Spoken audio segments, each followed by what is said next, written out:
What's up, people? This is Hangout with Waqqas, and we got Tatty Zainal today, fresh from the MJ ride for you guys that I know. have ride the MJ ride today. Yeah. She's still here. It was since a the 10 morning.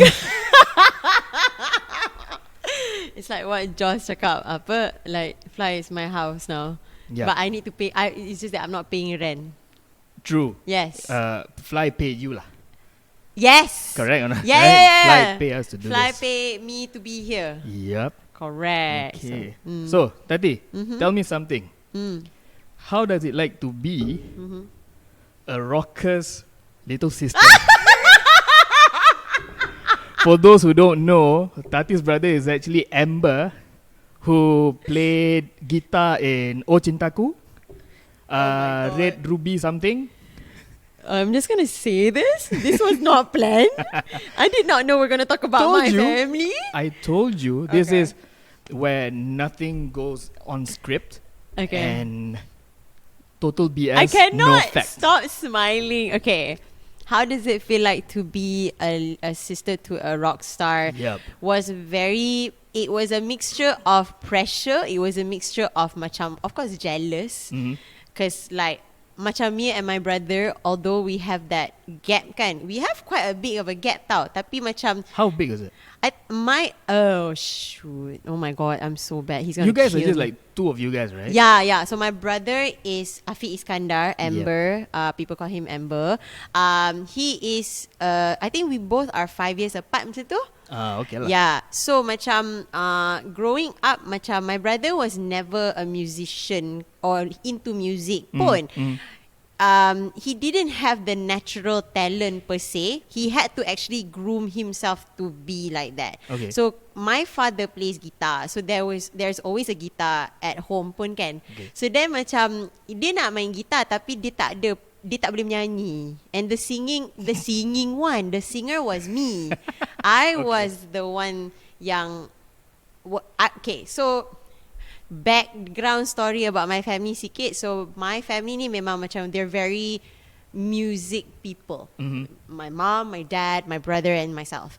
We were all very into different genres. Macam my father suka country, my mom suka macam like rocks like Queen and stuff. Nice. Yeah. Cool gila. Yeah. Like my brother, dia suka experimental rock, dia suka Limp Bizkit, all that stuff. And me, okay. being me, I suka like Spice Girl and Britney Spears and all that stuff lah. Of course. Of Growing course. up kan. Yeah.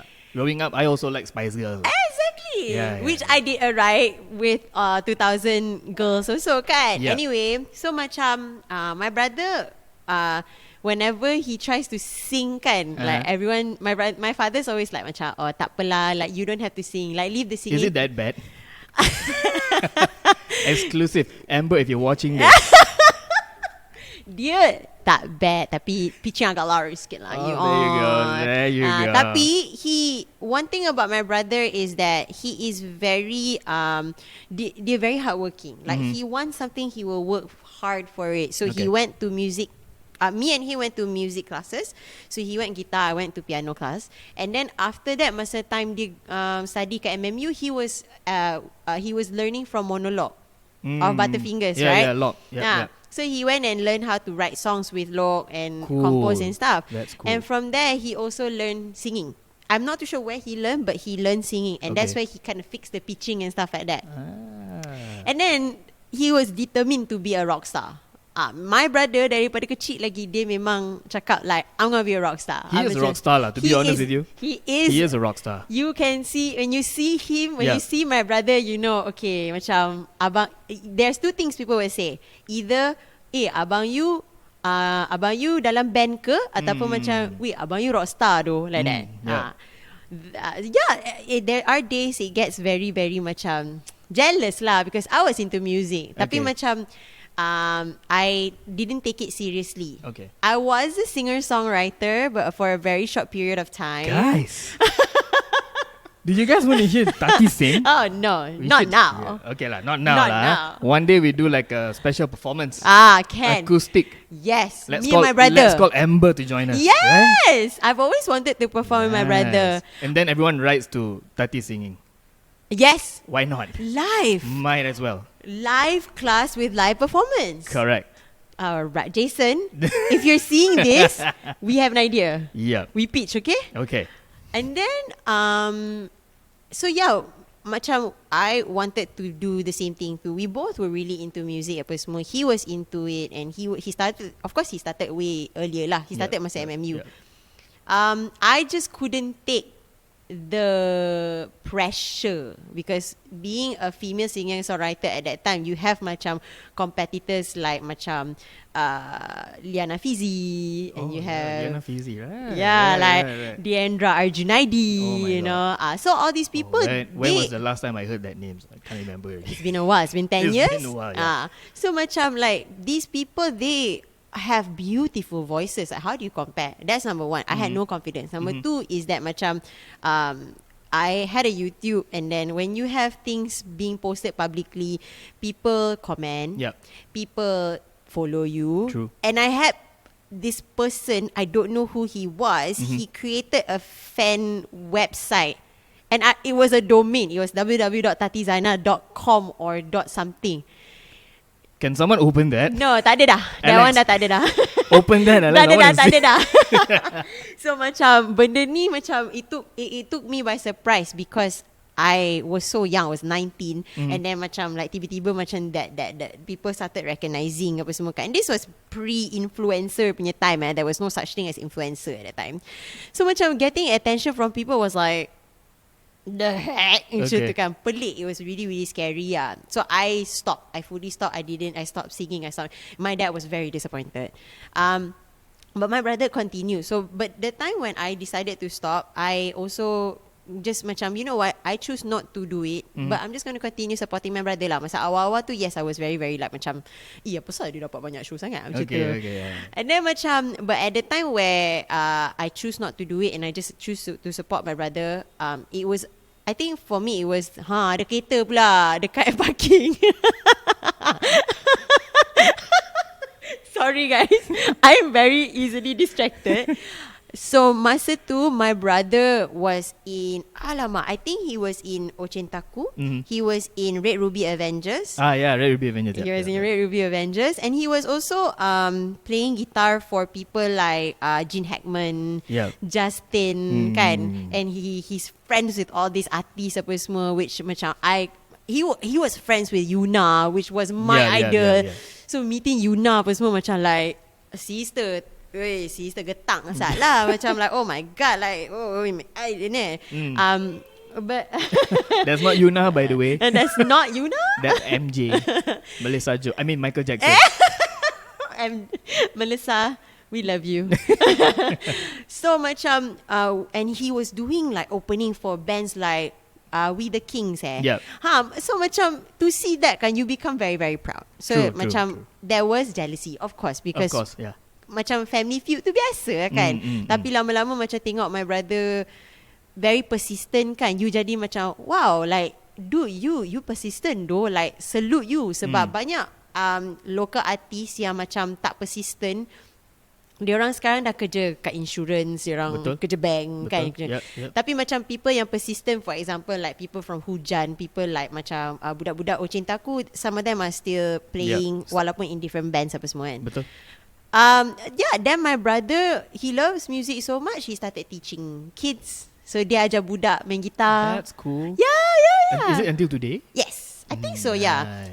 So dia ajar budak main gitar. He has a band now. The band is called Berdosa. I don't know if you've heard it. No, so it's like a metal band. You can Okay. find that. Yeah. Okay. Oh yeah. Waqqas love metals. Okay, Yeah, so I'm a you metalhead. can, so you can go. I think they're on. Are they on Spotify? I think so. Okay, I should check that out. Berdosa. Yeah. And he's no longer with Ochentaku. But when of course masa time dia dengan Ochentaku, that was his peak lah, because he played dekat concerts macam Rock the World. Yeah, true. And then I dapat ticket free. So that's the best part. That's the the best part part. about having a Rockstar brother is like Betul. free tickets. Betul. Oh, itu yang paling best. But Yeah. I guess growing up macam it matured my brother and I to be closer as well. So yeah, we're cool. If you're watching this, Afiq, love you. I'll be honest with you. I didn't know that Afiq was your brother. Did At you first, not? Okay. I didn't know until I think about recently when we had a chat at the front there. Yeah. And you talk about tarik jeans and all that. I'm like, wait, no way. Ah. And I'm like, that is so cool, Tapi man. you macam keep your cool. Yeah, macam, I just keep my cool. Like, shit, yeah. Something like that. Because I think I met your brother once. Yeah, I think only once. Like, literally in front because it was... Nusantara Denims. No, it wasn't Nusantara Names. It was Tarik Jeans collab with Riders Garage and Pestle Moda. So I was the one to shoot that event. Okay. Yeah, so I shot him, Pestle Moda and everything. Yeah. So that's like the first time, I think the first and the last time I actually see him in front of me and actually sit right next to him and hearing him talk. And he speaks... Was he speaking like apa Kedahan or yes. That's what actually attracts me. Like, dude, this dude is really cool, man. Yeah. Seriously. Yeah. He and that's the thing about it. Growing up, my parents kan dirang they don't mind kita orang cakap utara, and like FYI you guys, if you guys didn't know, I'm from Penang, so they don't mind. Tapi my father, dia tak suka cakap bahasa Kedah or bahasa utara sangat sebab dia rasa it's too kasar. Really? Yeah, he thinks it's rude. Okay. So macam even my father told my husband saying macam like Papa sebenarnya tak suka sangat kalau macam Afiq and Tatty cakap too pure, because utara betul is very macam weh pi mana macam tu ya. So dia is very like that. So with us, dia kata you can talk but try to soften it a little bit. So me and my mom and my dad, kita orang cakap macam, oh mama, saya kami nak pergi makan sat nah. Macam tu, it's very soft. It sounds like some Mami Jarum movie by the way. Macam tu kan. So then so the thing is about my brother that I also love about him, he is such an open book and he's very welcoming to people. Like you can just go up to him and say, bro, I love your hair, and he just go like, oh thanks bro, and then he will start saying macam, he will find something about you and then he'll compliment you macam, I love your eyes. And he's very confident about it. And the thing is, and the weirder part about it is that if me and him, there was at one point both of us had long hair tau. Okay. People were confused between me and him, but we both look almost similar. Okay. And then somebody say, are you guys twins? I'm like, no. Okay, older, younger. Yeah. But yeah, my brother he's a cool guy. He's very, very, he's I don't know lah. Macam now growing up thinking about my brother kan, macam I appreciate him way better than how I did before. Dulu I want to kill him.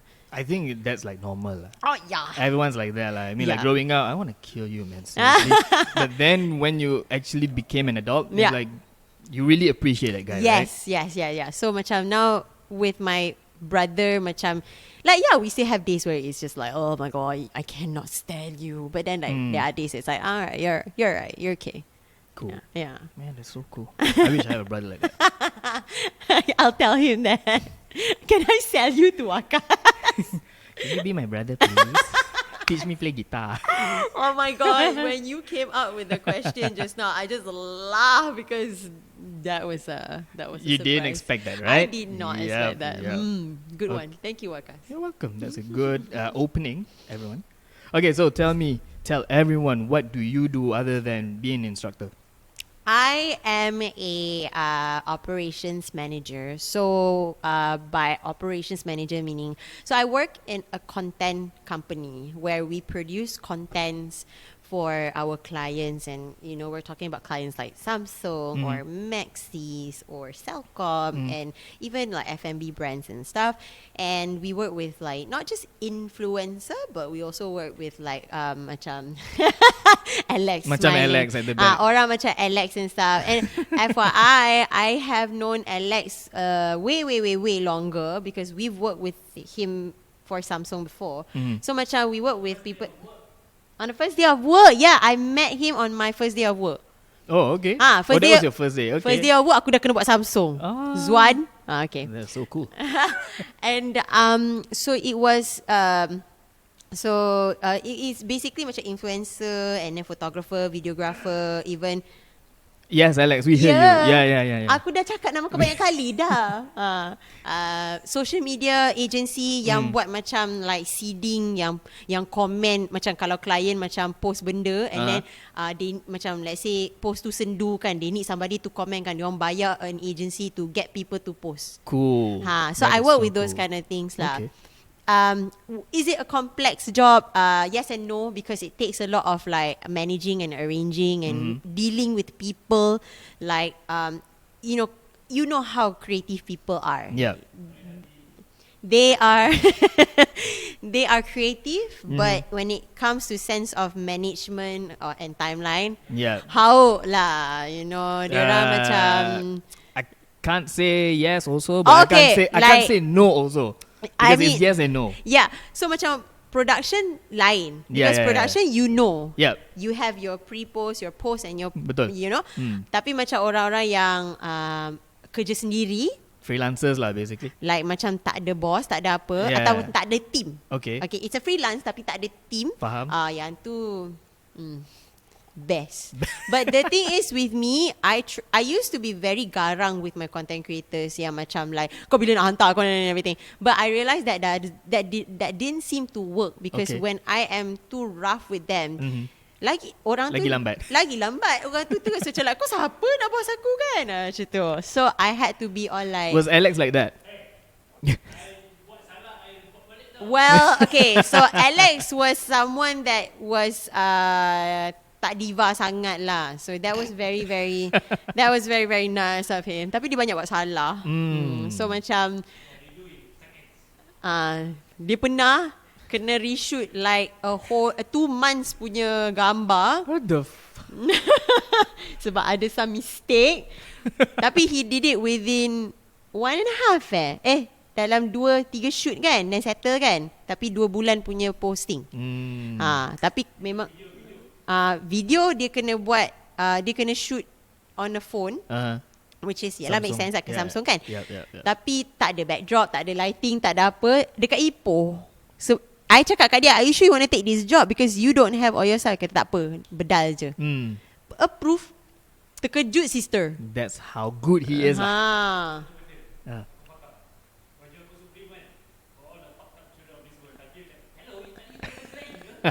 Yeah, so I mean it's a brand content, so you tak boleh ada macam bad words kan. Mak ni pakai baju vulgar gila. So I macam oh my god bro, you have to reshoot the whole thing. So yeah, macam my job is I've been doing social media for almost like 5+ years already. Okay. I try to get out of it, but then macam I always get into it balik because sendiri yang nak, because I enjoy it. Okay. I love the stress, I love the chasing, I love the planning, and most importantly is that I realized that I love communicating with people. Whether I talk to them honestly saying, hey, your content doesn't seem to work, I don't know why I enjoy telling them the truth, because honestly I just want to help, right? Of course you have clients yang jenis macam, no, I want this exactly. Tapi kalau tak work, and then it's like macam, why didn't it work macam strategi kau macam tu dah kan. Tapi most of the time, and I thank my boss for this, because my first client was Samsung, and Samsung was very very tough to deal with, in a sense that diorang bukan macam bukannya in terms of diorang susah yang macam diva ke apa ke, tak ada. They are very specific on what they want. They want good quality content, cantik, pretty, and they want apa macam presentation of their brand memang macam tip top. Meaning to say you really really sell my product, tapi not hard sell. Kau kena buat nampak macam very seamless, cantik. You see, they want so much, but they want it to be seamless and cantik, and you can do it. You just have to know how to, and this is why it's important, even for influencers, to all you influencers out there, it's really important to ensure that that product that you take jives with your lifestyle, with your interests, and how it will benefit you. Kalau you ambil sekadar macam like aku nak duit, then you don't do it with apa macam with there is no tak jujur, the content tak jujur. But you did handle those kind of influencers also, right? Oh yeah, of course.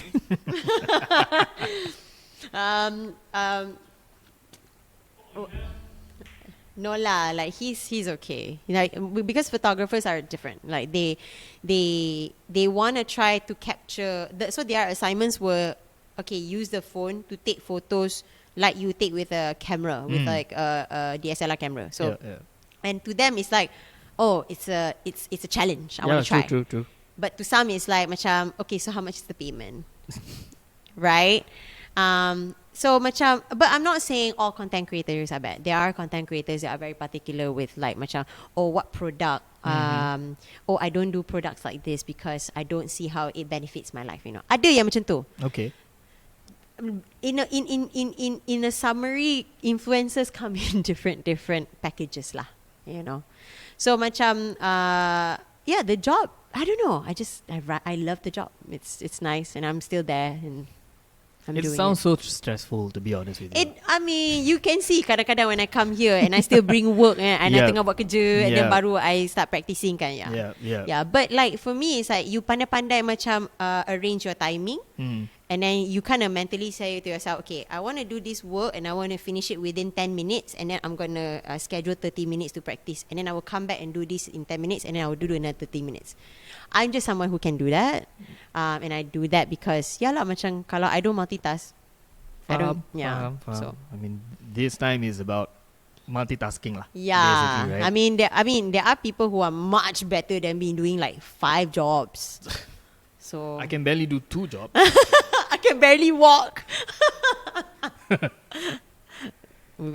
I mean, I almost fell just now in the class. Anyway. So, I want to know. This is like calling people out now. Oh no. Who are the most okay influencers that you've worked before? Okay lah, I mean, it doesn't really give you headaches every day. Oh. Whatever you ask, okay, can be done, blah blah blah, all that kind of.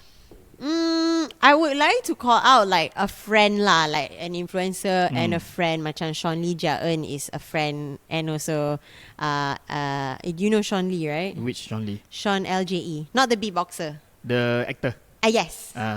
Sean Lee is someone that Sean Lee and orang-orang macam dia. Like I enjoy working with them because I don't think Sean Lee, I don't think it's because we're friends he makes my work easy tak. Because when I work with, macam when we jumpa, we lepak apa semua everything, macam, or we jumpa, of course face to face kan, tak ada lah manager ke apa kan, tapi bila kerja ada manager present lah to be the person in charge. Working with him is very very senang sebab macam he knows the content that he produces and he want to post. So he will give me guidelines. Macam for example, kalau I nak video, dia macam, okay, these are my guidelines. You just follow accordingly. Tapi macam, what is your idea and what's your content? It's like, okay, I want you to promote botol ni dengan cara macam wacky, funny sikit. I want it to be sitcom sikit. Macam, okay, what can you give me? And he will give me the whole storyline. Very professional. So content creators like that is very fun to work with. And not just fun. Like if you want me to tell macam client, hey Tatty, sorry, I need about 2 weeks to work on this, I can talk to the client. I can tell the client, hey, if you want good content, give this person about 2 weeks, right? But they must produce a good content of right? Course. Aku dah bagi kat engkau macam 2 minggu, lepas tu keluar-keluar macam keluar-keluar memang kena lah. So macam honestly, it is also the way you layan your influencer. There are some influencers yang macam, of course they have to build walls around them because diorang probably dah kena tipu ataupun diorang dah kena dilayani dengan tak elok dengan other clients. So they naturally will build the wall. Like how do you bring the wall down? That's between you and that KOL. So you kena pandai lah macam, okay, you tengok dia punya cara-cara, you tengok macam, okay, kalau aku cakap dengan dia ni macam ni, jadi tak?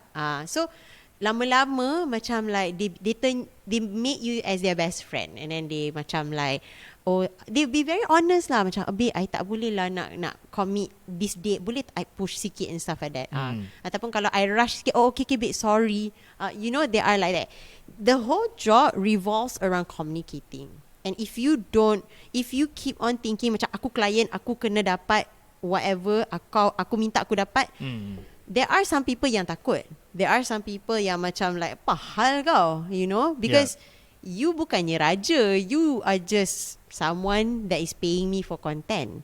If you don't have a sense of respect, your money means nothing to people. There are people who are like that, right? Yeah. And so you kena pandai lah. You have to be someone yang macam pandai layan orang, pandai cakap dengan orang. How do you bring down the walls around them? Why are they so strict? Why are they so macam narrow-minded apa semua? So you walk around there. So macam for me macam influencer yang tak comfortable cakap macam English, you know, speak to them in full Malay. If ada influencer yang tak comfortable cakap Melayu, you speak English with them. You have to, and it gets tiring. Macam for me, because I have to change shape. She's a shapeshifter, baby. Kejap lagi jadi macam ni and everything. Tapi if it gets the job done, I'm cool lah. So yalah, masa mula-mula tu, not gonna lie, and I think Alex remember this. I was burnt out. Like there was at one point I was burnt out. I was tired. I was, you know, just really, really tired of work. But then I don't know what happened. I came back to the company. So I left and I came back to the company. It was just like this whole different view of things. I just said to myself, if I take this job as susah, I put in my mindset, kerja ni susah lah, it will be susah. Tapi kalau I put in the mindset macam, oh kerja ni senang lah, okay jap, I buat macam ni lah, it will jadi senang.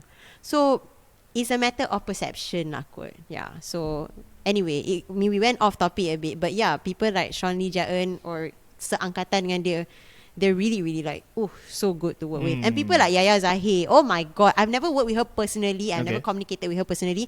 But she has her own concept of what she wants and she delivers. And she just macam, I just tell her, kalau for example lah, you just tell her macam, okay Yaya, I nak something macam fancy but like hype beast, tapi macam like, macam, I nak hype beast tapi I nak hype beast Chanel. Like Chanel, you know, it's already so fancy kan, but how do you make it hype beast? And she can make it and she will deliver. Those are the people yang I suka kerja sebab they don't depend content direction from me sangat. I just bagi macam satu benda, dia yang akan tambah. Those are the kind of content creators that people enjoy working with lah. Okay, just going off topic a little bit, I always wonder how like people like Yaya Zahir, for example, right? She's working with Astro. I know she's under Tinker Studios. Yes. Right? And then suddenly she became an influencer. I mean, like, how did that happen? How did that happen? Okay. I mean, like, for example, Alex, he works with Fly, and then suddenly he's became an influencer. You know, like, influencer now, everyone can be an influencer. Like, honestly, you just need one viral content. Okay. Right? So like, Taking for notes. example, like, cute Alex, would you like to actually show your ass on camera? Anyone can be an influencer now. You are an influencer, I'm an influencer, he's an influencer. We're all influencers in our own different way. Whether or not you are a strong content creator or a strong influencer or not, you are a fly influencer. Allah. Like, okay. To like, so yeah, macam it really depends. Macam, are you talking about macam influencer yang macam ada status celebrity yang orang kenal? Sebab okay, for example, King Coco. We all know King Coco. Oh my God. Lots of mix, right? Lots of mix. Serani, right? Yeah. So macam King Coco, kalau you look at her, macam she's an influencer. Because in of a way, that, in a way, because right, in a way, after that viral video, brands came to her and then say, hey, do you want to promote my brand? I bayar kat you X amount of money. Wow. So you get what I mean? Like, influencer ni is very vague now. There is no clear line or a clear step of macam mana jadi influencer. Kalau nak jadi singer pelakon kan, kita tahu macam, okay, either you masuk AF, ataupun you nyanyi, you join pertandingan, ataupun you menyanyi kat mall, tiba-tiba macam Warner Music ternampak you ke apa ke, something like that. Tapi macam influencer ni kita tak tahu. Dia macam like so sudden. It suddenly became, right? Suddenly like, influencer now. Betul? Macam like, sekarang orang boleh jadi influencer sebabkan TikTok. True. Sebab buatkan TikTok comel-comel, menari-nari macam ni, tiba-tiba jadi influencer, you know. Tapi kalau kita umur-umur kita ni buat TikTok cuma menari-nari macam I tak buat sangat. You buat dengan bini you. What did you do, bro? It was a cute one lah. Very cute lah. I don't dare go that way lah. No, you keep your rock self lah. Yep. So macam there is no macam people like Yaya Zahid. It makes sense why she's an influencer because she is on TV, people know her, kan? Yeah. So she has already gathered that macam following. Sebab orang tengok dekat TV macam, oh cantiknya kau, oh macam, oh kau ni macam kau punya fashion sense I suka, or kau punya character aku suka. Sebab Yaya kan macam muka dia very demure, very classy, tiba-tiba perangai dia comel. That's why like macam whenever I tengok dekat YouTube or anything, right? So I tengok like the Tinker Studios live at Tinker, blah blah blah. You see Yaya Zahid as Yaya Zahid, and then suddenly you go to Instagram, she's like, kan? It's the same girl lah. Kan? Like, and tiba-tiba macam you see Yaya on Instagram as macam your best friend. Like she's so relatable. Yeah. But then macam on TV she's very macam like, hi guys, welcome to H Live apa semua. Yeah. So macam people like yang dah jadi status celebrity ni, of course they are already influencer. Yep, of course lah. Kan. Tapi macam orang-orang yang macam biasa-biasa Biasa-biasa. dia we need something lah. Okay. And it's that viral content lah. Okay. I hope this goes viral so I can be an influencer. It's Make Waqqas Famous 2022. It has been going on since 2018. Tatty tolong repost. Boleh. Kan? Tatty dok bagi macam-macam props to the flycam boy, kan? Yep. To be honest, yeah lah. You started it lah. You guys hear it? Right. She started it, right? Okay. Yeah.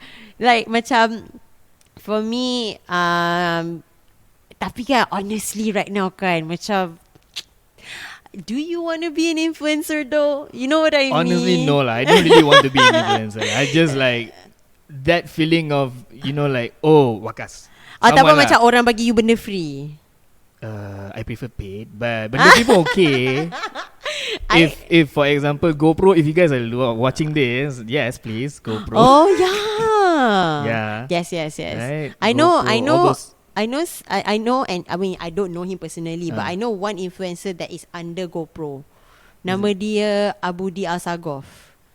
He's he sounds familiar. Dia under GoPro and Red Bull International, not Malaysia, Red Bull International. Nice.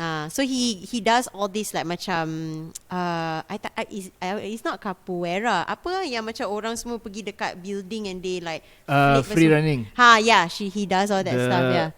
Parkour, yes. Parkour, yes. Yeah. So he does that thing, if I'm not wrong. Tapi I tak tahu whether he still is lah. Tapi GoPro is very particular with who they choose lah. True. I know one of the influencers is Ahirin.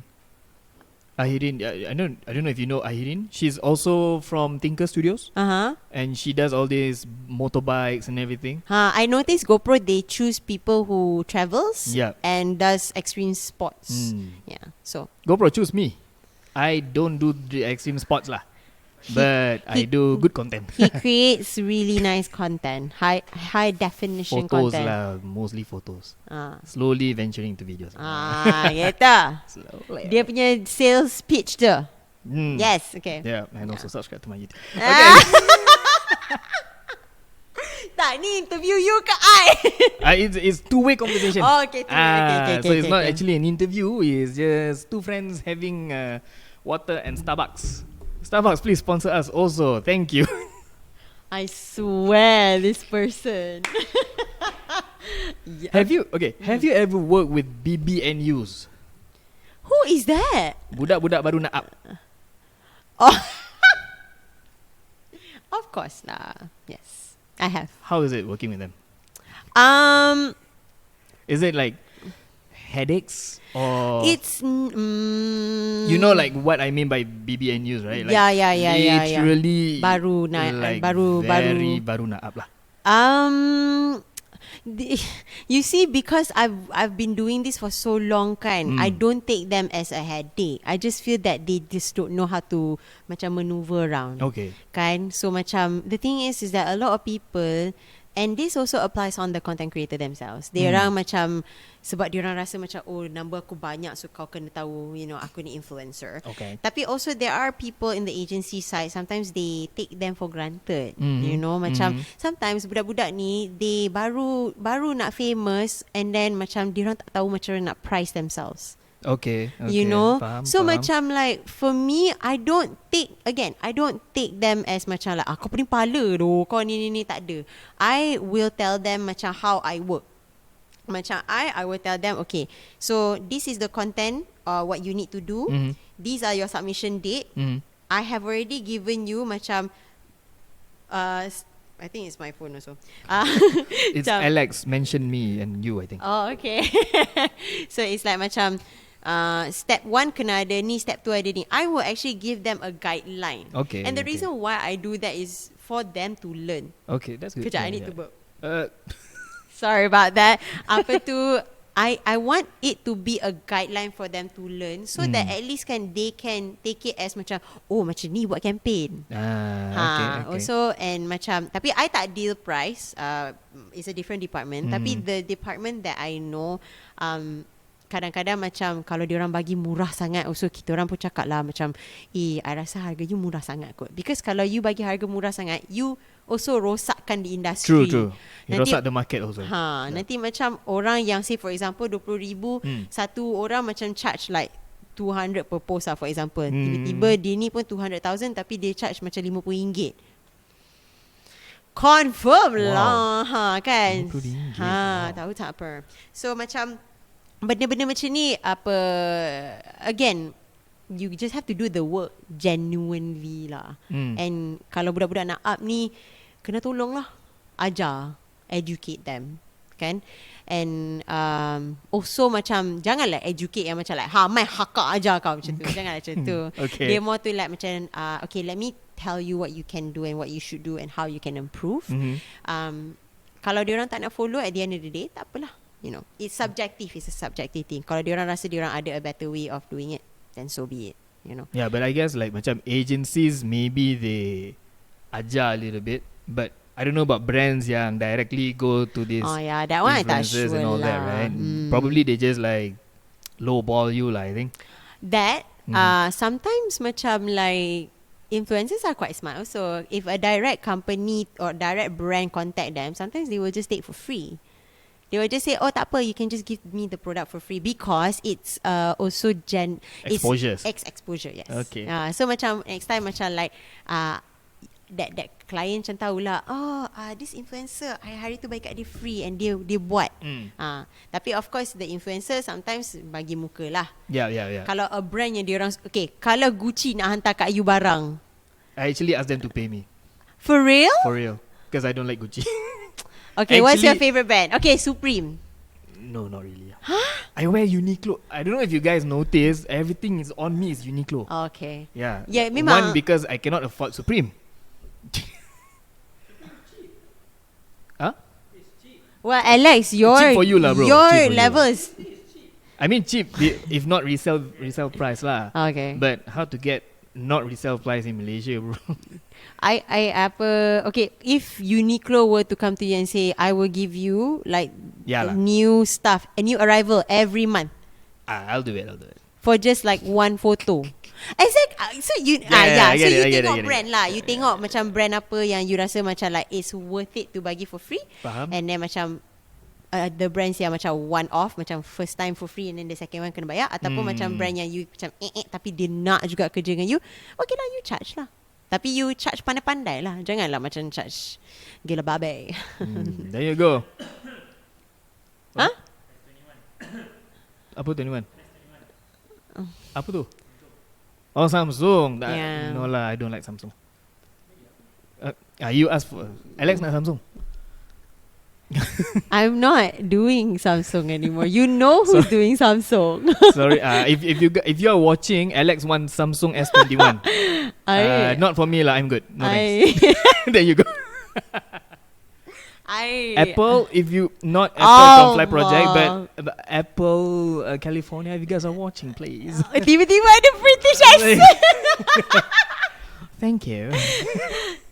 Apple, if you're watching this, you're mate, watching like, you know. Thank you. Sponsor But Samsung, me. if you want, Alex, go ahead lah. There you go. Discrimination. I must say something. Like, Samsung phones are actually damn good. Like, they're really, really good. What was your first Samsung phone that you used? As Note 10. Note 10. Before that, what did you use? iPhone. What iPhone? Oh my god, lama dah lah.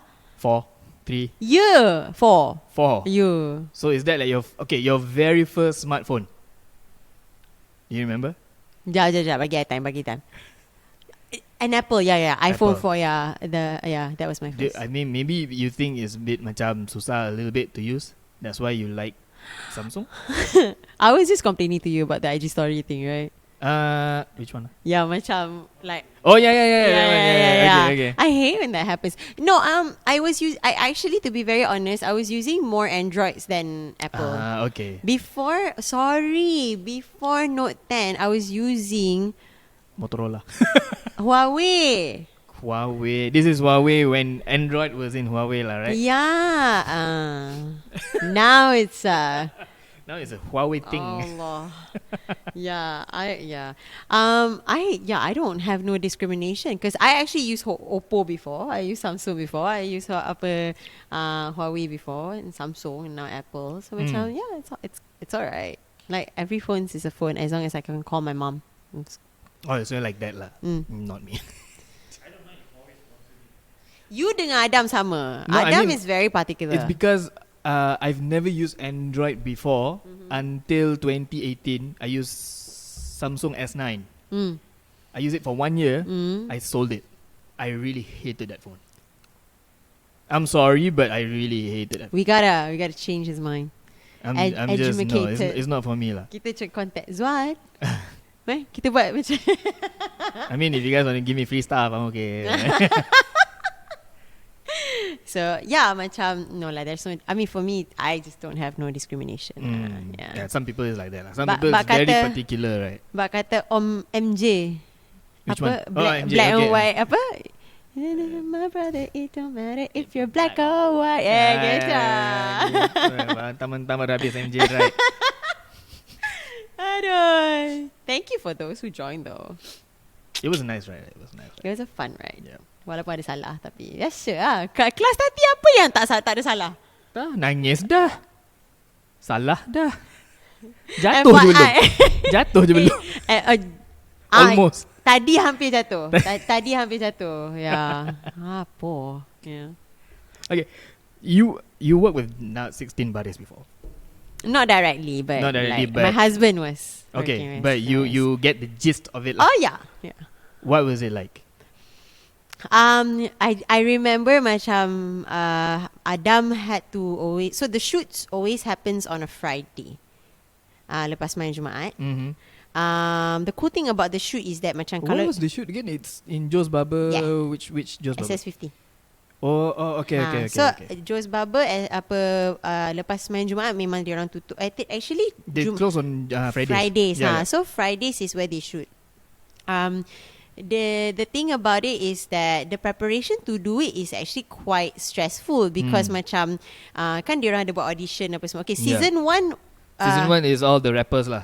Season 1 was like macam OG and new ones apa Season semua 2 kan. is the auditions and all that. That's where we spot some people yang macam like underdogs yang macam oh my god you have talents kan. So macam the season 1 tu okay lah, let's not really touch it sebab those are the ones yang experience kan. Betul. So it's basically macam Cartel connecting with them and stuff. So Cartel manages the talent side. Okay. Kita orang manage the production and the client side and the sponsor side lah. It was fun. It was just really fun. It was a passion project that turned big. It was the whole idea came from Eddie Lim.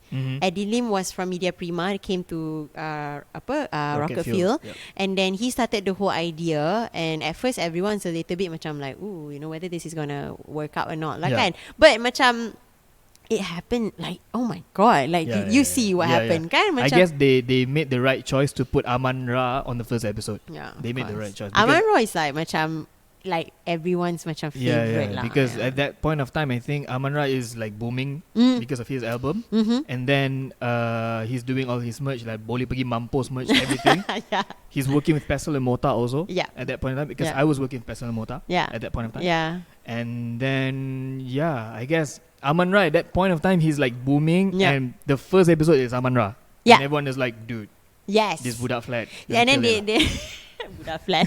And then they felt that I guess because they have people like Aman Ra apa semua kan, they see that this show is not just another new show yang macam like baru nak test water. Tak, dia macam diorang start with a bang. And everyone was like, whoa, what's up with this? And then it's like Aman Ra is like macam, it's like your everybody's favorite friend. You know, you have like that friend in that group yang macam semua orang suka dia. So Aman Ra was that person at that time. And also because his rap is more Malay rap. Relatable. And because he start with I think like Alhamdulillah or something, I can't remember. It's like very Malay Islamic. That's what I think what really attracts people to like, dude, this is it. He speaks to the kids yang macam he speaks to the majority of like, you know, the hip hop punya clan lah kan. So season 2 I was able to have some kind of part tapi tak besar pun. I was just helping out with like auditions and stuff kan. So masa season 2 tu macam like 16 Baris already had a name for it. Okay, and we finally got like sponsors who wants to be part of it kan. And when we did the audition, the first place we went was Sunway Pyramid. I had to jaga the counter registration. I was the registration girl. If you guys have ever gone to 16 Baris punya audition kat Sunway Pyramid and Pavilion, that was me. That was Tatty. So macam like so I got the name sheet and then kena tulis nama apa semua everything. So they wrote and then macam masa tu nama tak banyak sangat. It was the first audition. Mungkin banyak orang macam segan-segan lagi kan. Betul, I think so. So they went from Sunway Pyramid and then they went to Melaka and then they went to JB. But that's where you were. I was in Kuantan. You were in Kuantan. I covered Kuantan, So then after that they came back to KL. They added one more and they did it in Pavilion. That was when I actually got the clip though. You're putting it. You got the clip, right? Alex will see the clip. It was weird because like the three of us macam we had like we worked together before but we never met. Macam tu. Like our stars except for me and Alex lah, because we work with JD Sports at that point of time. Itu different story lah. Korang tu macam adik-beradik tapi lain mak pak macam tu So macam masa kat Pavilion tu kan, because it was the last one. Oh my god, did you guys remember how packed Pavilion was? I wasn't there at that point. I can't remember where was I, but I wasn't there. Oh, you remember? Oh my god. Mula-mula I datang awal and then yang tulis nama tu macam and I met Loka B before she was even like Loka B today. She was Kuning Langsat at that time. Her name is Kuning Langsat. She called herself as Kuning Langsat masa dulu kan. And then she was in a different group last time. So macam masa tu macam nama tu I tulis nama. So I had like a couple of copy lah. Dah penuh dah 2. Lepas tu tiba-tiba macam like there was, I macam tengah tulis nama, I look up and I saw like a one long queue sampai dekat luar tu. Kat JD kat tepi panjang gila. And then tiba-tiba, this is pre-COVID Kalau if I think about it again, if that was COVID, I think Cluster JD, Cluster 16 Baris ataupun JD Pavilion kot. It was so packed and like there was a small little macam ruang for the rapper to just like, you know, do their 16 bars, right? But it was so cool because everyone was like vibing, and then kalau everybody gave a really good rap, right? Everyone was like, oh my god, that's so cool. And that was really fun because I never expected hip hop punya like gangs hip hoppers ni kan was that strong. Because I think it's because of faces. Hip hop R&B faces faded long time ago. That's what someone explained to me. Remember when there's Too Fat, there's Rafage, there's VE, there's I don't know what else lah. I just know these 3. Right? Innuendo tiba. Innuendo is like way back. Oh yeah, there was Teh Tarik Crew. Teh Tarik Group, Miss Nina. Ultimate and Miss Nina was in Yes, there. DJ okay, Fuzz okay, also, okay. I think. Kau jangan gelak aku punya innuendo. Aku suka innuendo tau. Yeah, so I think it's because of that face. Oh wait, no. What was that group that Joss always play? Mama, always will go ha ha ha ha. Shit. Everybody go. Poetic Emo. Poetic Emo. Yeah. But that one also zaman-zaman innuendo lah. Yeah. So I get it's because of that face fades already, and then came the indies, Hujan, Meet Uncle Hussein, Oh Cintaku, all those came, and I think that phase stayed the longest. Yeah. I mean, at least for our generation, it stayed the longest. Yeah. Right? And then suddenly everyone became a YouTuber. Yeah. Suddenly everyone became a singer-songwriter. Yeah. And then that's when hip-hop suddenly like macam hilang. Yeah. Yeah, and then Ada tapi macam tak strong. yeah, it's not that strong lah. Yeah. And I think it really hits back when 60 Barry's game. Joe wins AJL Yeah. for it was what song dengan Sonawan, Apa Khabar. Yeah. That song is like to me it feels like macam that's the hitting point where That's where like you see macam hip hop just coming up again. Yeah. And like macam it was interesting because like I'm pretty sure you know the story about 16 Baris punya concert dekat The B. Yeah. Yang pintu pecah. Oh my, I was there. And when the pintu pecah thing, right, I swear to God, I thought I was gonna die at that time because I was actually. Was it a hip hop concert or a metal concert? It was. To be honest. I tak tahu lah. It was very, very, very interesting and like macam, because when we arrived, when I arrived because we were working kan, I already saw a line. I macam like.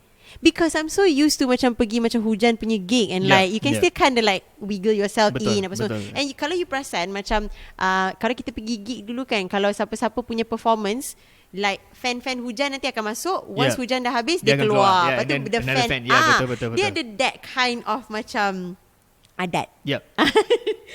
Tapi macam hip hop ni I feel like they all just loved everyone. Right? And they just stay and they just pack that place. It was so packed. We had to end the show. The B also is not that big. Yes. It was very small and packed. Yes. So when we did the second concert dekat the tennis court tu kan, which is again near Publica as well. It's just right outside. Yep. Oh, that one memang macam like kau nak menari, kau nak bergolek, kau nak apa, bergolek lah. Ada space. But it was, I don't know, 16 Baris was definitely something meaningful to me because macam I also see my husband shining through the whole thing because 16 Baris he shot, he edits. Okay. Was it like a one-man show? Oh no, tak lah. No, right? There was team, about right? There was 3 cameras, so it was one from on top of DJ Caesar, tapi yang tu dia orang pakai GoPro, and then there was 2 people. One is just like a one is I think one is handheld, and then Adam, and then one is just macam on stick, tripod lah. just on tripod lah. And then macam he was always the one doing handheld because he loved and the bosses trusted him because he knows how to vibe and stuff like that kan.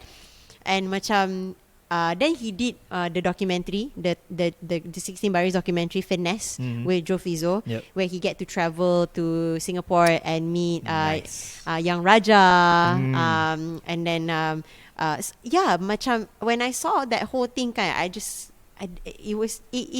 just so nice to me because I saw my husband masa tu cinta tengah berputik you on. Cinta tengah berputik. Cinta tengah berputik kan. So so masa tu nampak husband I macam kerja macam tu nampak seksi lah. Gitu. Nampak seksi tak? Ui, seksi gila. Gila kan. So macam when I saw that kan, I jadi macam macam wow, like he's really into it lah apa semua kan. And then macam I was just really supportive of it. Kalau dia kata macam sayang, you know, dinner has to cancel because I have to shoot extra for Joe ke apa, I was okay about it. Okay. You know, so I don't know, like it was fun. 16 Baris it was the best part about my time kat Rocket Fuel. Yeah. Best, rindu. Right? I actually rindu all these concerts, all these events, to be honest with you, because of this pandemic. Sebab macam photo of Alex and who's that bro? Young Raja. Young Raja. Yeah though, dia cute though. This was Mid Valley, right? JD Sports Mid Valley. Dia cute though. He's very nice. My husband's gonna kill me if I keep on saying Yang Raja is cute. Tapi he Young knows. if you're watching this, I know the story. I'm not gonna tell anyone here, but I know the story. No one should know the story, but like Adam knows the story too, so Yeah. I'm safe. Yeah, but best 16 Baris was fun. Macam and because Rocket Fuel was under Astro kan, so macam we get to go to like concerts and stuff like that. Yeah, that's the best part, right? Was Like- the best concert I went was 88 Rising. 88 Rising. Okay. that was fun. Rich Chiga. Joji, Joji, Rich Shiga. yeah. Ni masa dia perform dekat, oh my god, what's that place yang selalu ada concert tu yang kat KL tu, sebelah Mercedes punya, is it Mercedes? No. KL, I think I know. like KL something. Yeah. KL Life. KL Life, Live. yes. Oh, I love that Yeah. place. Seen kids know that place lah. Oh, I love that place. That place seen me being kicked on the head Oh, shit. by from a guy doing mosh. He was in a mosh. Whose show was that? Bring Me the Horizon. Oh, okay, I was about to say like Bring Me to Horizon was there also. Bring Me the Horizon. Love them. What was like your favorite? How many concerts have you been to that you paid? Ooh, Allah. That you paid. Because Okay. you work with Rocket Fuel, you work with all these agencies, you get to go free concerts, but the one that tak you adalah paid. semua. Can I also talk about the money my parents paid for? Yeah. Okay.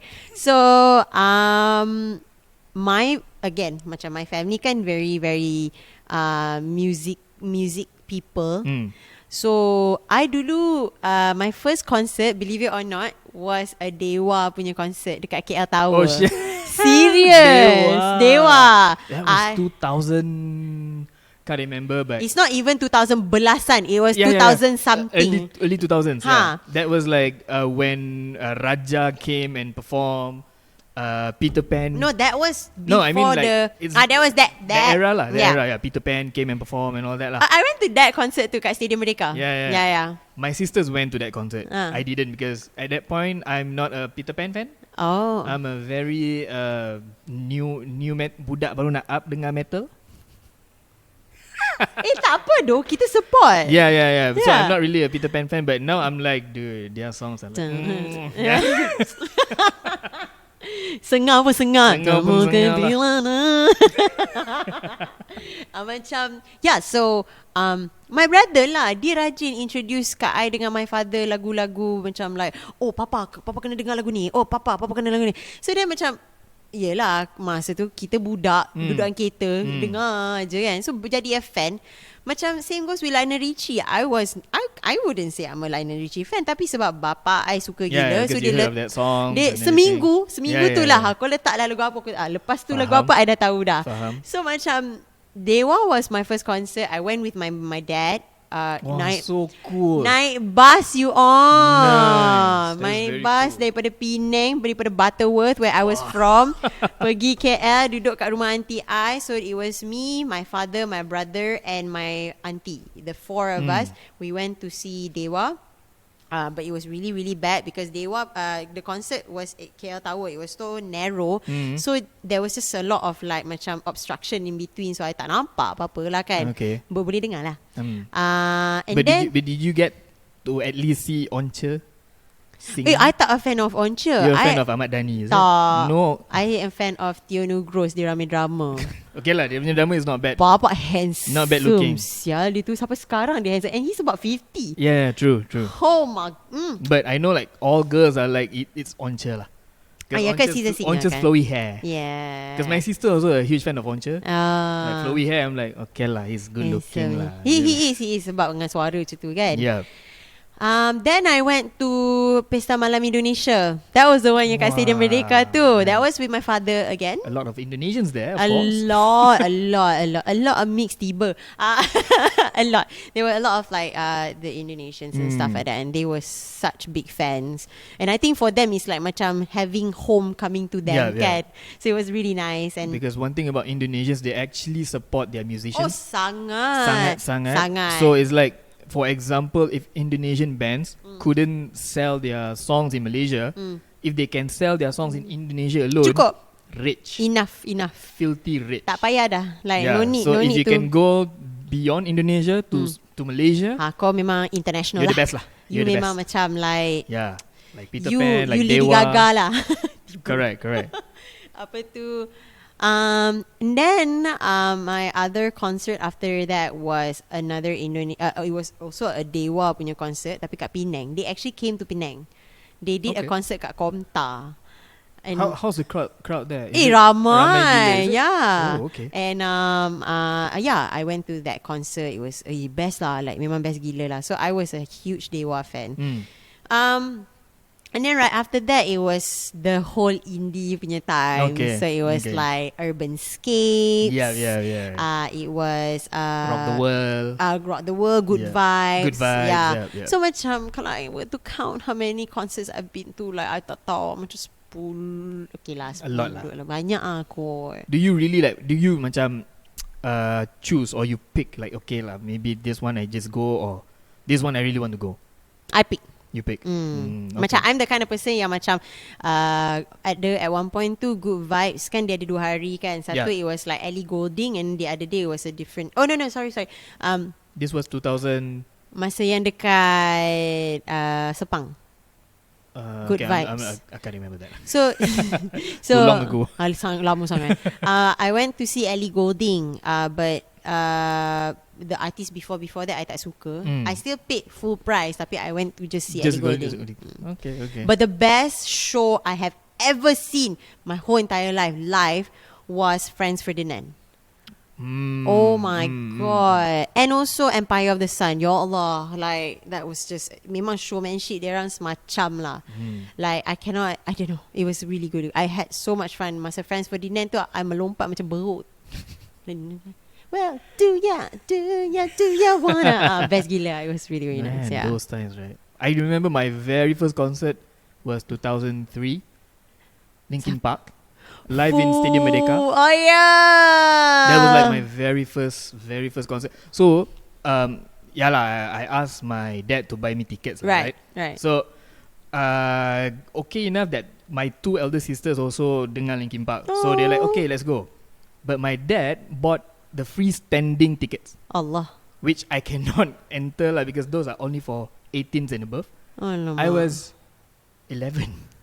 I was a short dude, right? And then we go to the counter and like baby Waqqas. Yeah, how lah? And then they say, okay lah, can change. So we take the free seating concert, which is quite near to the stage also. Which is, I'm like, mesti you pecah kepala tu. I actually the next day I lost my voice. Okay. And then I told the teacher, the school, because tomorrow was a school day. I said I lost my voice because of cough. Actually, I was singing to Linkin Park.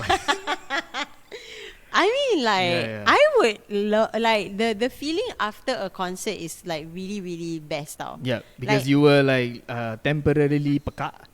One, One, tak ada suara. tak ada suara tu, and you are hungry. Oh sangat. Tak ada energy. Tak ada- Macam like, Exactly. dia macam sayur kejap. Yeah. But the other thing was that macam I love about after a concert kan is just that I cannot stop talking about it. It's like, oh my god, do you remember yesterday when they do macam tu tau. Like At least you have friends to talk about. Oh, To you talk don't. about it, because I don't. You tak ada kawan ke? I mean, I got kawan, but my kawan don't actually layan Linkin Park and all this metal stuff. They are very I feel like you and I they are following the trends. So if the trend is indie, they are indie. If the trend is hip hop, they're hip hop. I'm like the kind of guy like I listen to Linkin Park from the year 2000 until today. I have all of their albums. Right. I mean, like a die-hard fan lah. So Linkin Park came in 2003. 10 years later, they come again. I was there also. Right. And I think they only come twice before Chester killed himself.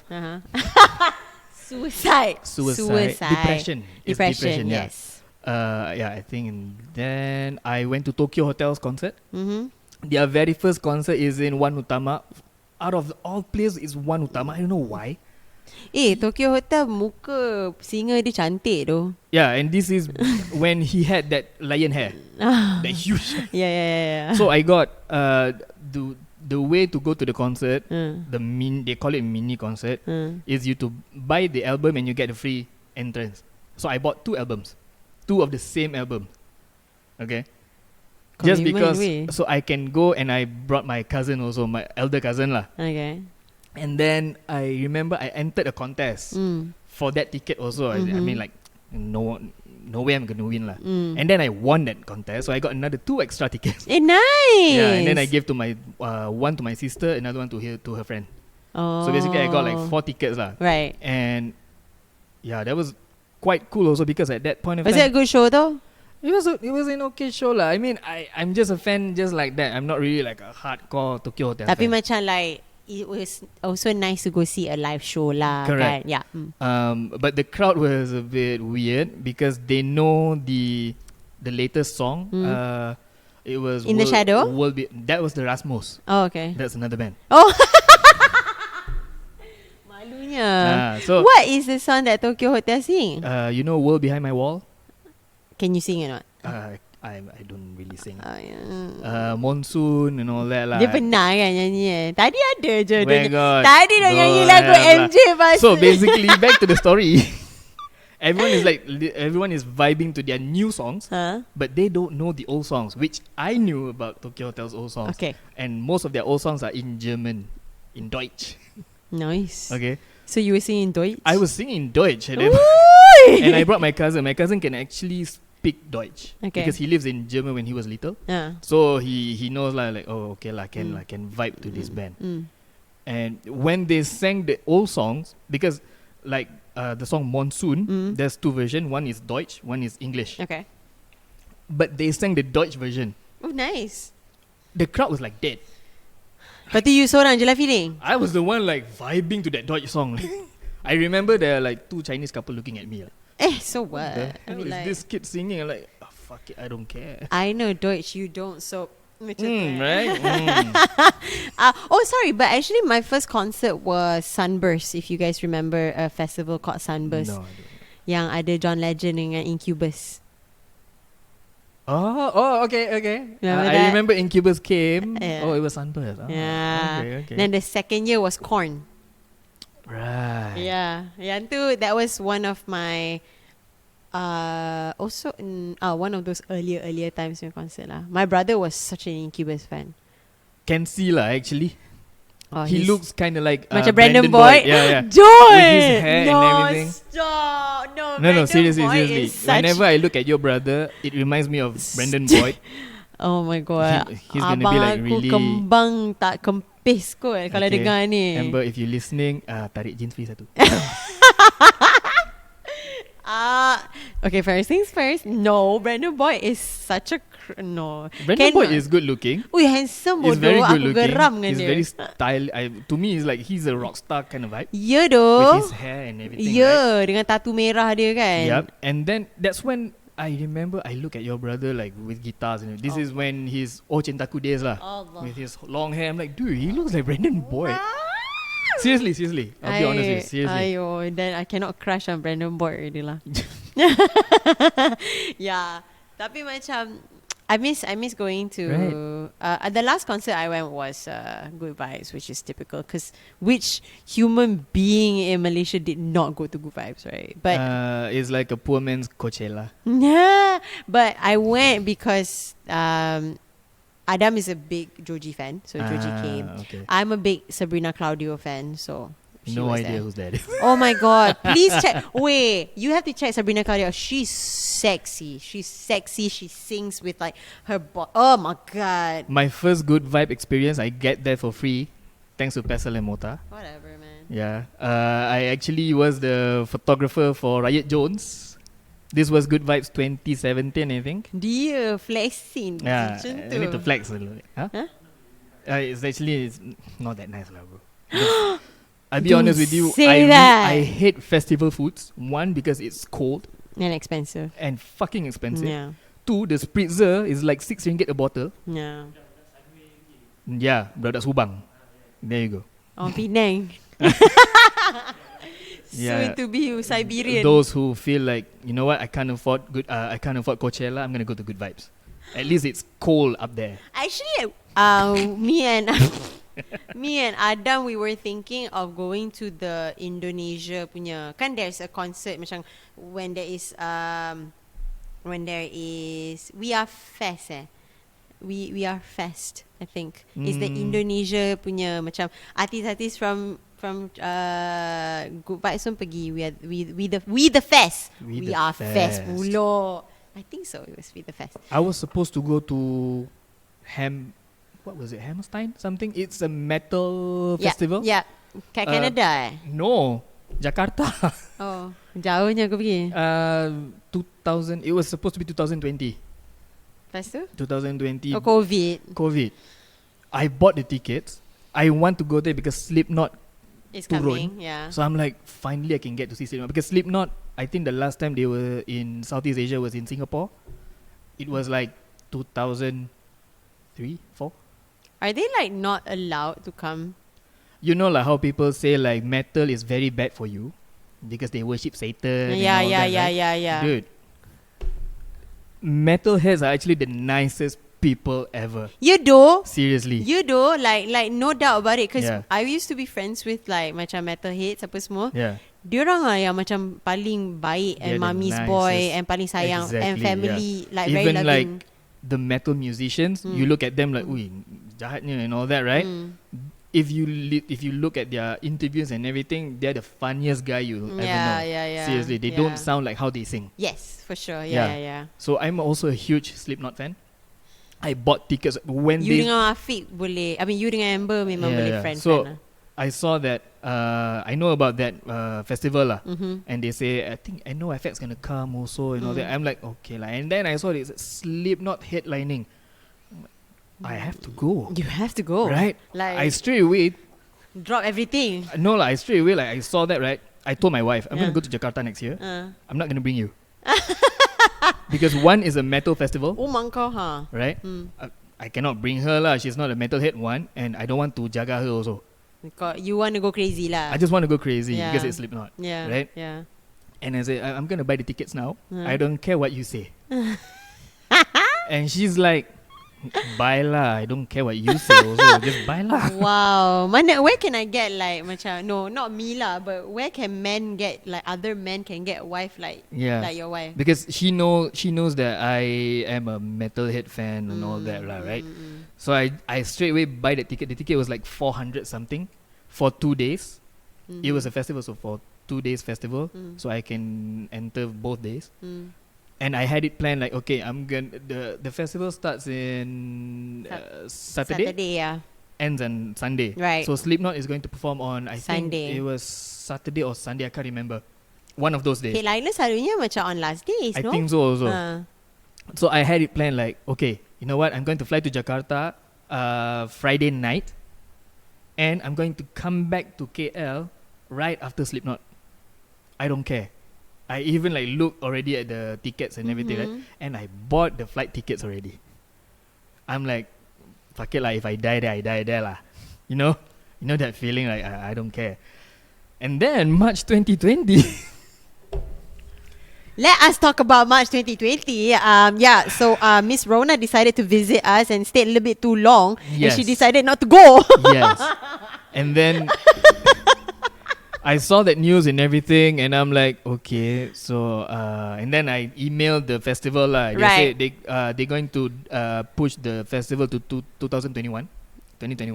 Okay. So you don't have to pay anything. You can just bring the same ticket. You can enter. right. So I'm like, okay, cool. Cuma your hotel. Only the hotels lah. Yeah. I don't have any plans yet. I was Right. like thinking of, okay, who do I know in Jakarta? Because I got like 1 or 2 friends in Jakarta. So Right. like, okay, who do I know in Jakarta? Right. Like that, right? And then 2021 came. Guess what? Rona's still here. Miss Rona, Yeah. like I think it's time for you to go. Yeah. Like not welcome. And they cancelled the festival. Oh no! Did you get your refund? I don't know. Honestly, I'm like, I don't even care anymore. just I was just heartbroken. Patah hati lah. Yeah, I understand. And then I think about few months ago, the Americas, the Western countries, they say that they can do festivals and everything already, right? Yeah. Slipknot came up with dates. I'm looking at Iowa, California. Like, dude, come to Malaysia, lah, please. And Can then no, there's because they can't have festivals yet. Yeah. And then 2022, I think, the date is in Japan. I'm like, do I have to go to Japan now? Yeah, dude. Okay, Alex says yes. Yeah, like But this macam time- YOLO gila tu. This time around is not the It's not a festival. It's a festival. Oh, it's still a but festival. It's a Slipknot festival. They call it the Knot Fest. So they have Ya a Allah. Slipknot museum there. They have all those So, cool stuff. oh my God, dude, done with you. Like, you know what to do. I know, right? I feel Jason, he dude. needs a raise because he Yeah. needs to go. I need to go to Slipknot concert before I die. Like, no questions asked. Like, just go. I think, like, kalau kat Japan is still okay as compared to kalau macam you pergi kalau orang boleh pergi Coachella and spend almost 10K just to go there with hotels and everything kan. True. Tokyo is fine lah. I mean, the most you Still will spend. expensive, but Oh yeah, no. Tapi macam everything you kena cari budget lah. true. That's like true. The thing is, at least you have like flights like Air Asia that can take you to Japan. Yep. So macam So yeah lah. Hopefully by 2022 we can travel. boleh. Kita dah boleh pergi Langkawi dah kan sekarang? Yeah. Langkawi bubble. I don't know what you guys gonna go do there lah. Lama. Hopefully you guys can come back to KL lah. Or you know better yet, just stay there. Don't Quarantine come kat situ. Yeah. Don't come back. Balik sini make sure tak ada COVID. Tiba. Yes. Oh my god. Heartbroken lah. Tak apa. No. Be hopeful. We still have like oh my god, we still have 4 months until 2022, right? Pressure you on. I know, right? Yeah. Finally, gym can open again. I know. Well, I don't know when. I don't know whether I'm gonna say it here, but yeah, we are gonna open soon. Yeah, we're gonna open really soon. I mean, by the time you guys are watching this, maybe Maybe we it are will open be. already. Yeah. So I don't know when I'm gonna edit this. Also, this might come out next year because of this episode is very heartbroken because I just mentioned about Slipknot. just because. No lah. Okay. Apa-apa Aiman punya keluar dulu. Most probably it's me and Alex first. Oh, okay. Yeah, that's the first episode. Okay. Okay. Okay. You know that we've been talking for almost 2 hours now. Holy shit. There you go. Damn. Told you. Hey, but then again, like the topic came out as music. That's funny. Interesting. Which is nothing have to do with fitness. Yeah. Okay, before we end this, I have a question. Have you encountered any paranormal activities? Yes, I have. Please tell us a story. So it was at my own home in Penang. We moved into a corner. Oh, sorry. It's not a corner lot house. Sorry. The house is located in a corner. Dia macam dekat corner-corner jalan lah. So is it end lot? Is Tak it? juga. No? Dia macam mana Macam for example, dia ada, okay, ni for example is rumah corner lot, last house. Lepas tu ni ada jalan. So rumah I dekat junction. Okay. So the thing is that macam orang-orang yang very particular about what is that thing Alex, yang Feng Shui. macam Feng Shui. Yeah, so people say, or people who believes in Feng Shui, they said that junction houses are not good. They welcome bad spirits because it's an open road kan. Tiba-tiba buka rumah tu kan. Tapi rumah I kat tepi-tepi sikit. So I tak tahu kenapa rumah I menjadi tempat dia lah. So my house is located behind a empty field where kids play football. Tapi macam it's an unofficial field. Tak ada pun goalpost. It's just an empty field. It's just a field. Sorry, before you go there, right? Let me explain the Feng Shui part. Oh, okay. Kita ada Half Feng Shui master. half Chinese, yeah, that's why. Okay, so junction house, right? So why, it's not to say not good, Then? but it's an open view. Right. So usually, if you realize lah, races that only stays in an open junction house will be Malays, right? One is Malay. Second would be Indian. Yeah. Oh my. But if you notice,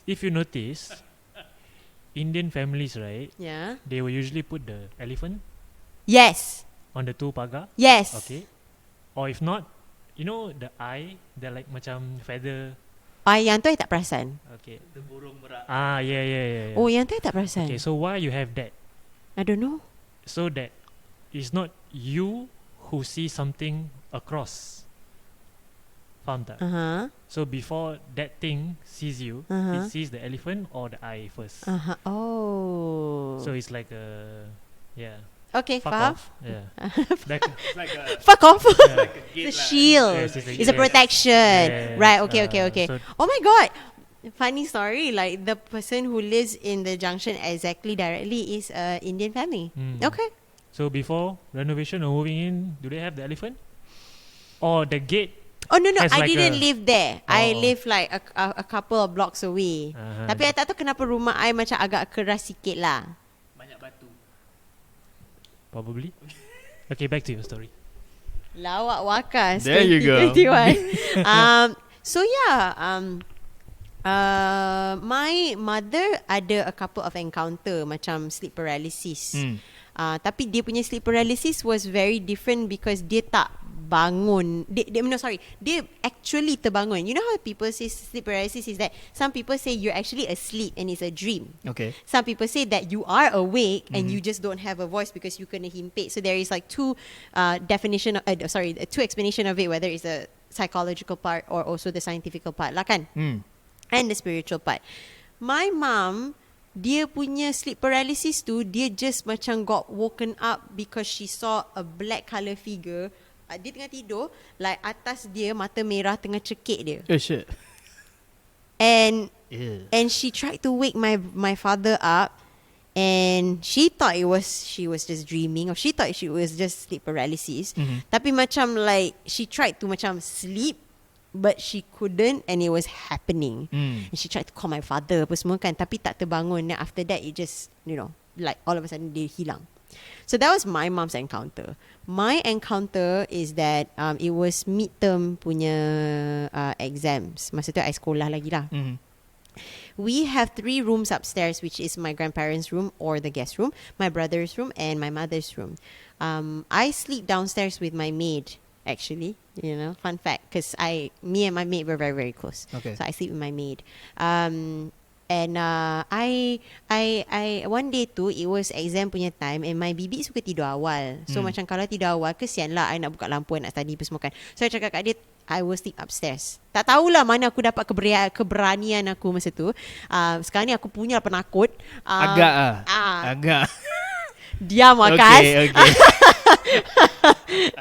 Why he acted like that is because I asked him to teman me to the toilet just now because it was so damn dark. If you all know public cars toilet, kalau tak buka lampu, gelap bodoh. So aku macam, aku benci. Dia kena juga kan. Anyway, masa tu my mom was outstation working. My father was outstation working, and my brother dah start study kat MMU. Okay. So rumah tu it was just me and my maid. And Wah. then Okay. Lepas tu okay lah, dia cakap, I cakap kat dia, bibi tak apa, Tatty nak tidur kat atas, you just, I'm gonna probably stay up late apa semua, so you just go downstairs and sleep lah. Macam okay fine. Masa tu sumpah demi tabak, like tak pernah ada encounter apa-apa yang gila lah. Okay, adalah macam yang macam like, oh my god, what was that, macam tu, padahal macam angin je ke apa kan. Macam tu lah. Lepas tu macam masa tu dah pukul 1 lebih macam tu kot. So I dah habis tadi nak tidur kan. Switch off the light. Again berani, boleh tidur lampu gelap, tak ada night light. Gelap. Tapi ada lampu daripada street light from the window. Okay. So bilik dia macam ni macam where I am right now, bayangkan I atas katil. Lepas tu kat depan tu ada macam tempat nak sangkut baju, macam like sejadah ke apa kan kat situ. Ada some luggage. And then kat sini tingkap. Whose room is this? This was guest room. Guest room, okay. This is tingkap yang ada lampu from the street light, and then dekat sebelah ni is wardrobe yang ada mirror bapak besar gila. Okay. Which again, orang cakap sebenarnya tak elok tidur macam facing mirror.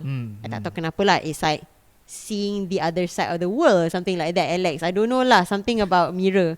You don't know? Okay, I don't know. And then I masa tu dah tengah tidur. So you of course you toss and turn kan, sebab nak tidur and then everything. I still remember this very clearly. I was going to turn from the tingkap part to the mirror part. As I was turning, I saw a black figure that my mother saw. Okay. Right in front of my kaki. Dia tengah duduk. I'm going to reenact this. This is how he looks. Dia tengah berdenggek macam ni. Dia buat macam tu. Dia tengok I, mata merah. Okay. Just tengok I je. And the minute I wanted to macam like, I turn, lepas tu nak tengok balik, dia hilang. So I macam, and at the time, because you mentally, you are not prepared tau. Bila you're not prepared, you tak takut tau. You jadi confused. You jadi macam, did I really see that?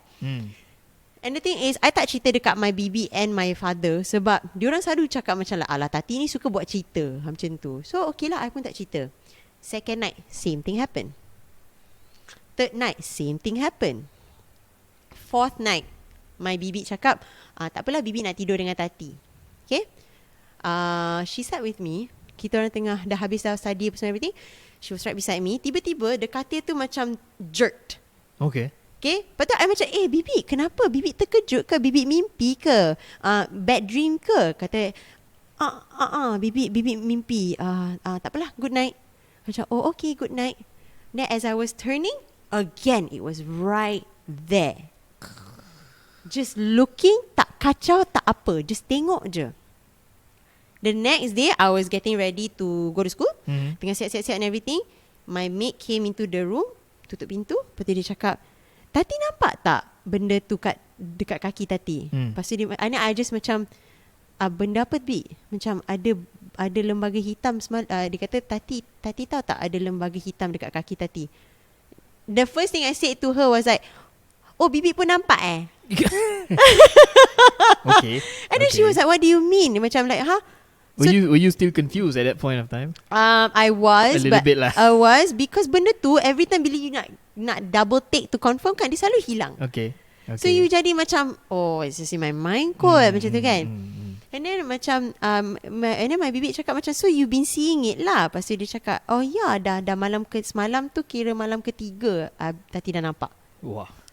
And then he said, are you not afraid? Dia kata, that's the thing, I don't know whether that is that thing ke ataupun macam just bayang-bayang ke apa kan. Sebab again, I tidur, lampu tutup, lepas tu macam lampu macam like a street light coming from the window je.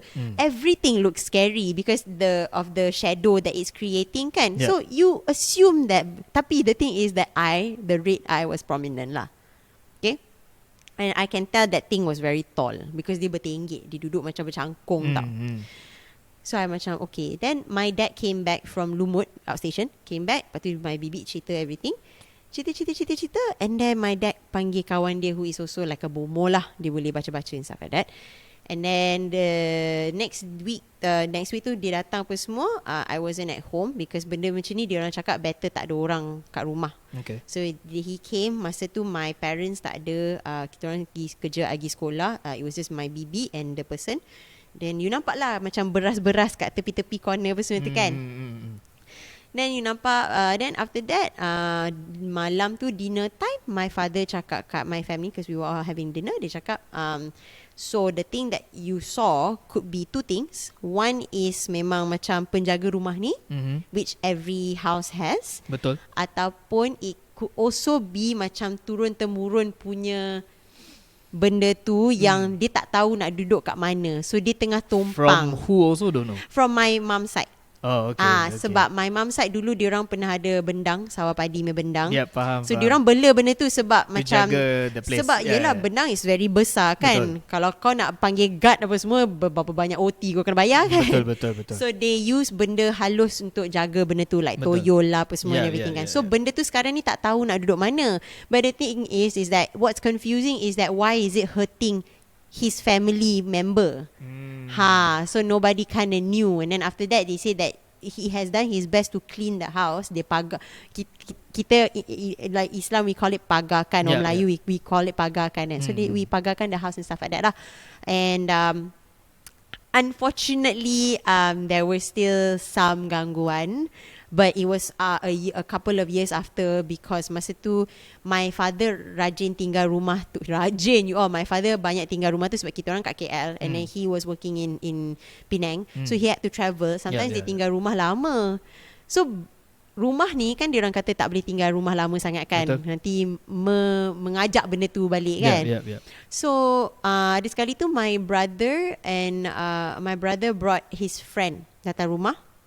Tengah tidur, she said something slapped her in the face. Yeah.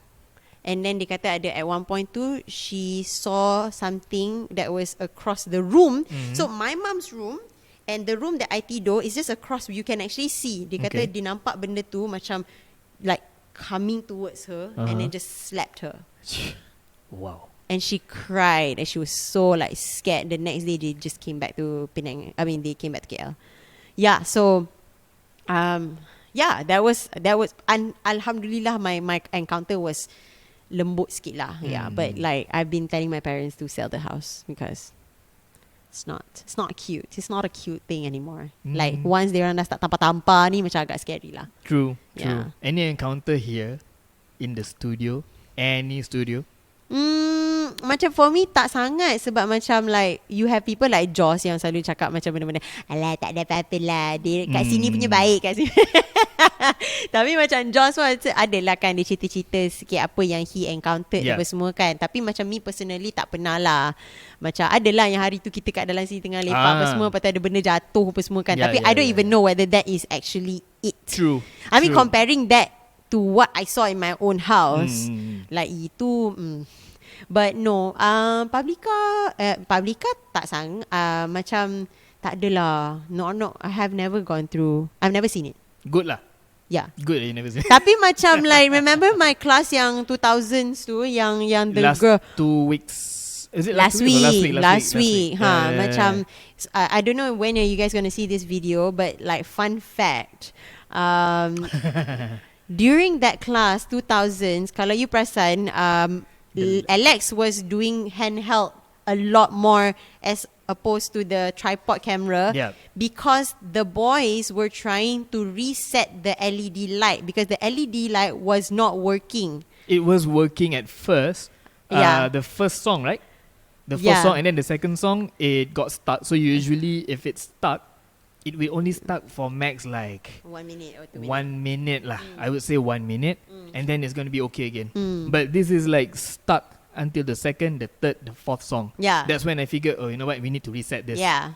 So we try to reset, it doesn't work. Macam-macam lah. They wrote a letter, they wrote on a piece of paper, asked me to on and off, which I was just like, I don't get it. Because if you were watching that class, like you actually saw me saying what, but very, very softly. Yeah. And then after that, the boys like kind of gave up, so they did their own way to kind of on and off the switch.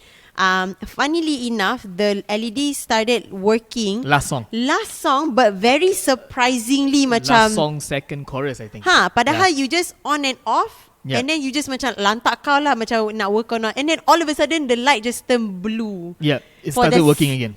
Second verse, last song, second verse. And then from that was a time where you like macam, okay, this is the time, you just change the light cepat. So sudden, the boys changed and reset the light so many times, but tak tahu kenapa it was just like stuck. And the camera moved itself. Like, and following the beat to my song. Tapi macam I thought, because that was the camera on the stabilizer, I thought it's jerking. So I thought it was jerking because I look at the camera, maybe it was jerking because it was dark, so I couldn't really tell. Alex was there looking also. And then after the class, Alex told me that the camera wasn't working, it wasn't jerking. But the video is moving. So we're like, huh? And then I told Alex, maybe it's jerking lah. It's not stabilized. And then Alex told me, dude, if it's not stabilized, it will look like this. Something is gonna happen. And then he told me again that the camera is not jerking, the video is. I'm like, and then I start to remember, okay, that makes sense. But the funny part is that camera, when it start moving, the video start moving, I did not change to that camera. It was the camera on the tripod. Yeah.